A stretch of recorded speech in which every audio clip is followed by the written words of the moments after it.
غزہ میں جنگ بندی کے لیے جاری کوششوں میں نیا موڑ آ گیا۔ وزیر خارجہ اسحاق ڈار نے واضح کر دیا کہ ٹرمپ کے امن منصوبے کی مسودے میں مسلم ممالک کی جانب سے پیش کردہ تجاویز اور ترامیم شامل نہیں کی گئیں۔ اسحاق ڈار نے باور کرایا کہ سعودی عرب، متحدہ عرب امارات، قطر، اردن، مصر، پاکستان، ترکیہ، انڈونیشیا نے فیصلہ کیا ہے کہ وہ خاموشی سے غزہ کے معاملے پر سنجیدہ کوششیں جاری رکھیں گے۔ وزیر خارجہ نے پریس کانفرنس کے دوران باور کروایا کہ غزہ میں مقامی فلسطینی فورس ہی تعینات ہوگی، البتہ ان کی سپورٹ کے لیے آرمڈ فورس بھیجی جائے گی اور اس سلسلے میں پاکستان کی قیادت جلد فیصلہ کرے گی۔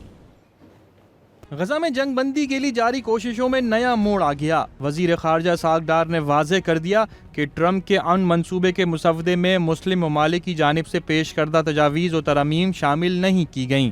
اسحاق ڈار نے باور کرایا کہ سعودی عرب، متحدہ عرب امارات، قطر، اردن، مصر، پاکستان، ترکیہ، انڈونیشیا نے فیصلہ کیا کہ وہ خاموشی سے غزہ کے معاملے پر سنجیدہ کوششیں جاری رکھیں گے۔ وزیر خارجہ نے پریس کانفرنس کے دوران باور کرایا کہ غزہ میں مقامی فلسطینی فورس ہی تعینات ہوگی، البتہ ان کی سپورٹ کے لیے امن فورسز بھیجی جائے گی اور اس سلسلے میں پاکستان کی قیادت جلد فیصلہ کرے گی۔ جو گراؤنڈ پہ جو ڈیل کریں گے وہ پیلسٹینین لا انفورسنگ ایجنسیز ہوں گی، جو ان کو سپورٹ کریں گی۔ اس فورس کا ذکر ہے، میں کلیریفائی کروں کہ I been through plenty of detail during all those sessions. اس پہ انڈونیشیا ہیز آفرڈ 20,000 اپنے پرسنل، جو ان کے لا انفورسنگ پرسنل۔